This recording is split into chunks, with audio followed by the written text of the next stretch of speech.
Wannan bidiyon zan yi shi ne ga mutanen da suke shiga cikin wani yanayi a lokacin da ba za su iya zuwa ƙafa da ƙafa zuwa banki ba domin yin tambaya ko neman ƙarin bayani ko kuma shigar da ƙorafi. To bankuna suna samar da hanyoyi da dama wanda za ka iya tuntuɓar su domin yin waɗannan abubuwan. Hanya ta farko, akwai yadda za ka kirawo banki ta waya kuma ka shigar da tambayarka ko ƙorafi ko neman ƙarin bayani. Idan kana so ka san lambar customer care na bankinka, idan kana da ATM card ɗin wannan bankin naka, idan ka juya baya za ka ga lambar wayar da za ka kirawo customer care. In ka kira su, ta nan ne za ka iya magana da su kuma a biya maka buƙatarka idan abin da ba sai ka je banki ba ne. Haka zalika, hanya ta biyu, za ka iya amfani da email address na bankinka. Shi ma idan ka duba ATM card ɗinka daga baya za ka ga akwai email address wanda za ka tuntuɓi banki.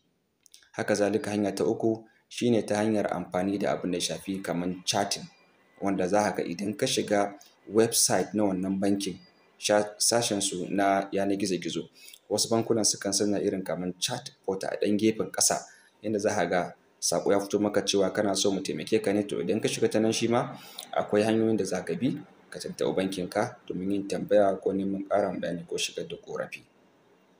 Sabida abin da yake faruwa, wani lokacin za ka ga cewa wani ba ma ya ƙasar gabaki ɗaya, ko kuma ya je wani wuri ne inda kwata-kwata babu alamu na bankin shi a wurin saboda ya yi nesa ko kuma wurin babu bankinsa. To ta irin wannan yanayin sai ka bi waɗannan hanyoyin domin tuntuɓar bankinka. Idan kana so ka ga cewa ka samu address na bankinka na intanet, wato website ɗinsu na gasken ba na bogi ba, kauce wa 'yan damfara da sauransu, idan ka shiga website ka yi searching sunan bankinka, idan ya fito maka za ka ga akwai hoto na alama na bankin naka. So wannan zai tabbatar maka da cewa wannan shi ne shafi na intanet na wannan bankin naka. Kuma in ka buɗe shi, in ka shiga ciki da ƙasa ƙarshe can akwai wajen contact us, za ka ga akwai lambar waya, akwai email address za ka tura musu domin yin tambaya ko neman ƙarin bayani ko shigar da ƙorafi. Sannan hanya ta uku kuma, idan kai waɗannan bankuna suna da hanyar da suke bi domin tantance ka cewa kai ne mai account ɗin nan ko kuma ba kai ba ne ba, kuma ka kirawo su da lambar wayar ka ce wadda ka buɗe account da ita ko kuma ba da lambar wayar ka kira su ba.